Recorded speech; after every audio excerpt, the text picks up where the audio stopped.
Welcome dear friends, आज की series में आप सभी का स्वागत है। हम पढ़ रहे हैं क्लाइमेटोलॉजी और इस जलवायु विज्ञान में हमने बेसिक्स के अंदर जो हमारे सैद्धांतिक संकल्पना है जिसमें हम 3 टॉपिक पढ़ते हैं कि तापमान, वायुमंडलीय दाब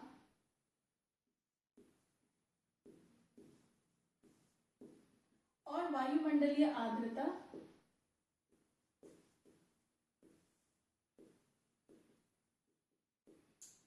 ठीक है, temperature, atmospheric pressure, atmospheric humidity, ये सारी चीजें हमें पढ़नी है। इसमें हमने तापमान के अंदर कवर कर लिया है, टेम्परेचर के अंदर एक तो हमने हीट बजट कवर कर लिया है। इसके आप सारे लेक्चर देख सकते हैं तो आपको पूरी तरीके से समझ में आ जाएगा ये हीट बजट। और उसके बाद हम दूसरी चीज इसमें पढ़ेंगे, इंसोलेशन, सूर्याताप। ठीक है, तीसरी चीज हम इसमें पढ़ेंगे तापमान, जिसमें तापमान व्युत्क्रमण, ये सारी चीजें, टेम्परेचर इन्वर्जन, ये सारी चीजें इसमें पढ़ेंगे हम। ठीक है, तो शुरू करते हैं। अब ये हम पढ़ चुके हैं, सूर्य तक हम पढ़ना स्टार्ट करते हैं। ठीक, सूर्य तक यानी इंसोलेशन को समझने के लिए हम ये सारी चीजें समझेंगे। हम इसमें क्या क्या समझेंगे, परिभाषा यानी डेफिनेशन क्या है, फिर हम देखेंगे सूर्य तक के वितरण को प्रभावित करने वाले कारक कौन से, यानी factors affecting distribution of isolation, सौर स्थिरांक, सोलर कांस्टेंट, ये कौन कौन से कारक प्रभावित करते हैं, ये प्रभावित करते हैं। सौर स्थिरांक, सोलर कांस्टेंट, ये हम अभी पढ़ेंगे क्या होता है।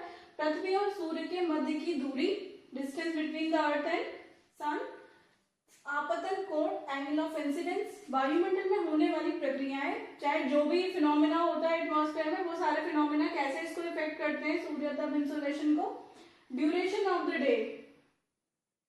तो ये सारे ऐसे कारक हैं जो सूर्यताप यानी इंसोलेशन को इफेक्ट करते हैं। हम इन 5 कारणों के बारे में पढ़ेंगे। ठीक है, उसके बाद हम एक कंक्लूजन भी यहाँ से ड्रॉ करेंगे। जब हम इन सारी चीजों को पढ़ लेंगे तो हम क्या कंक्लूजन्स निकाल पाएंगे किन किन सब्जेक्ट के बारे में, कि क्या ऐसा होता है कि सभी जगह पे सेम सूर्यताप प्राप्त होता है, और अगर सेम सूर्यताप प्राप्त होता है तो मतलब सभी जगह का टेम्परेचर बराबर होना चाहिए, पोल में भी सेम होना चाहिए और विषुवत रेखा पे भी सेम होना चाहिए, इक्वेटर पे भी सेम होना चाहिए, लेकिन ऐसा नहीं है। तो ये सारे रीजन जब हम पढ़ लेंगे ना तो हमें इन सारे क्वेश्चंस के आंसर मिलेंगे कि पहाड़ों में टेम्परेचर कम क्यों होता है, मैदानों में ज्यादा क्यों होता है, अगर पूरा इंसोलेशन सबको साथ मिल रहा है तो ये सारे जब फैक्टर्स हम पढ़ लेंगे तो हम यहाँ से ये जो कंक्लूजन्स हैं, जो हमारे निष्कर्ष है, वो ड्रॉ कर पाएंगे कि ऐसा सब जगह है कि नहीं है। ठीक है, चलिए आगे चलते हैं। अब एक एक फैक्टर को, इसको पहले परिभाषा देखेंगे फिर फैक्टर्स देखते हैं। अब देखते हैं इसकी परिभाषा यानी डेफिनेशन, कि इससे आप क्या समझते हैं। ठीक है, मान लेते हैं कि ये अर्थ है, ठीक है, ये इसका वायुमंडल है। तो पृथ्वी को सूर्य से 100 यूनिट शॉर्ट वेव रेडिएशन मिलता है, ये हमने पिछले चैप्टर्स में पढ़ लिया है। तो यही शॉर्ट वेव रेडिएशन हमें क्या, इसी से अर्थ गर्म होती है और इसी से सारे फिनोमेना होते हैं, इसी 100 यूनिट से। तो इसको बोलते हैं इंसोलेशन। इंसोलेशन मतलब आप इसको, तो अब आप इसको इंसोलेशन को ऐसे लिख सकते हैं, इन प्लस सोलेशन, तो इसको लिख सकते हैं इनकमिंग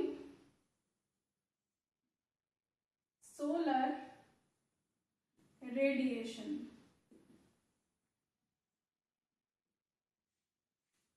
ठीक है, तो ये अगर आपसे कोई पूछता है कि क्या है, इनकमिंग सोलर रेडिएशन को ही सूर्यताप कहा जाता है।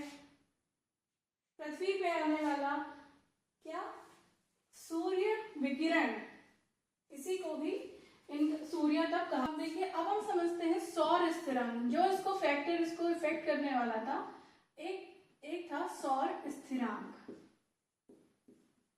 ठीक है, यानी सोलर कांस्टेंट। अब देखते हैं सोलर कांस्टेंट क्या होता है। उसके पहले देखिए थोड़ा सा कंसेप्ट देखते हैं, तभी आप इसको समझ पाएंगे।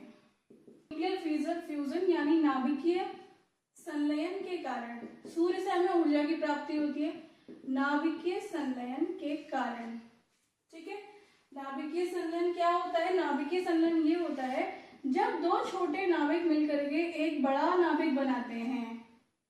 ठीक है, जब दो छोटे न्यूक्लियर मिलकर के एक बड़ा न्यूक्लियर बनाते हैं और उसके साथ बहुत सारी एनर्जी रिलीज होती है, इस प्रक्रिया को हम बोलते हैं नाभिकीय संलयन। ठीक है, तो सूर्य में क्या होता है? बहुत सारे 1H2 हाइड्रोजन होती है। तो ये हाइड्रोजन उतने हाई टेम्परेचर पर, क्योंकि सूर्य का टेम्परेचर ज्यादा है, हाई टेम्परेचर पर इसमें क्या होता है?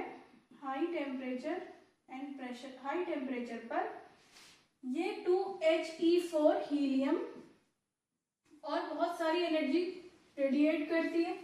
ये जो एनर्जी रेडिएट होती है यही सूर्य तप है और यही विकिरण के रूप में हमें प्राप्त होता है ये एनर्जी। ठीक है, तो ये क्या है? हाइड्रोजन है। दो हाइड्रोजन के एटम मिलकर के सूर्य में हाई टेम्परेचर पर हीलियम का एक नाभिक बनाते हैं, हीलियम का एक न्यूक्लियर बना रहे हैं और उसके साथ बहुत सारी एनर्जी रिलीज हो रही है। ठीक है, अब देखिए अगर ये रिएक्ट करके बना दे रहे हैं 2He4, इसका मतलब धीरे धीरे इसमें हाइड्रोजन का अमाउंट कम होने लगेगा सूर्य में। तो ये जो सूर्य में अगर हाइड्रोजन ही कम होने लगेगा तो मतलब आगे 2He4 नहीं बन पाएगा, मतलब इतना एनर्जी नहीं क्रिएट हो पाएगी। एनर्जी नहीं क्रिएट हो पाएगी तो उतना उजाला, उतनी रोशनी, उतना विकिरण नहीं जनरेट हो पाएगा। तो सूर्य में सूर्य धब्बा बनने लगता है। इसकी वजह से क्या बनने लगता है? सूर्य धब्बा। ठीक है, तो ये जो धब्बा बनता है इसकी एक साइकिल होती है, इसकी 11 सालों की साइकिल होती है। तो सूर्य धब्बे की जो साइकिल होती है वो 11 साल की होती है। अब ये 11 साल की हम क्यों कह रहे हैं? क्योंकि हर 11 साल बाद रेट ऑफ रिएक्शन, हर 11 साल बाद रेट ऑफ रिएक्शन, ये जो रिएक्शन हो रही है इसका रेट ऑफ रिएक्शन, मतलब अगर 1 मिनट में ये हो सकता है कि अभी 100 बार हो रही हो, तो 11 साल बाद ये हो सकता है 150 बार होने लगे, या 11 साल बाद हो सकता है कि ये 95 बार होने लगे। अगर ये 150 बार होने लगेगी तो क्या होगा? रेट ऑफ रिएक्शन अगर बढ़ जाएगा, मतलब कि 1 मिनट में अगर 100 बार ये रिएक्शन हो रही थी तो उसके बाद अब ये 1 मिनट में 150 बार होने लगेगी, मतलब रेट ऑफ रिएक्शन बढ़ जाएगा तो एनर्जी भी बढ़ जाएगी। एनर्जी बढ़ जाएगी तो इसका विकिरण भी बढ़ जाएगा, तो आने वाला सूर्य तप भी बढ़ जाएगा, सूर्य तप भी इंक्रीज हो जाएगा, इंसोलेशन ये भी इंक्रीज हो जाएगा। तो ये जो इंक्रीमेंट होता है ये इंक्रीमेंट ओनली +2% होता है। ये मैं नहीं कह रही, ये किताबें कहती हैं कि जब भी 11 साल की साइकिल के बाद रेट ऑफ रिएक्शन बढ़ जाता है, एनर्जी बढ़ जाती है, विकिरण बढ़ जाता है, सूर्य तप बढ़ जाता है, तो ये जो आने वाला इंसोलेशन सूर्य तप है ये मात्र 2% बढ़ता है।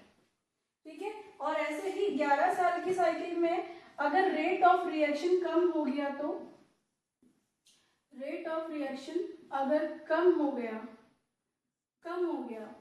तो एनर्जी कम हो जाएगी, इसकी वजह से विकिरण कम और सूर्य तप भी कम हो जाएगा।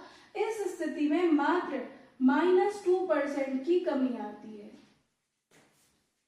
ठीक है, तो अगर -2% की कमी आती है और बढ़ोतरी +2% की मैक्सिमम होती है, तो सौर स्थिरांक की वजह से +2% की ही कमी और बढ़ोतरी सूर्य तप में होती है। इतनी बात क्लियर हो गई?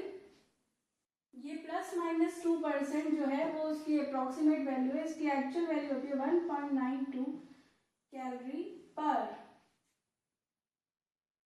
सेंटीमीटर स्क्वायर पर मिनट। 1.92 कैलोरी पर सेंटीमीटर स्क्वायर पर मिनट इसकी वैल्यू होती है। इसे ही कहा जाता है सौर स्थिरांक।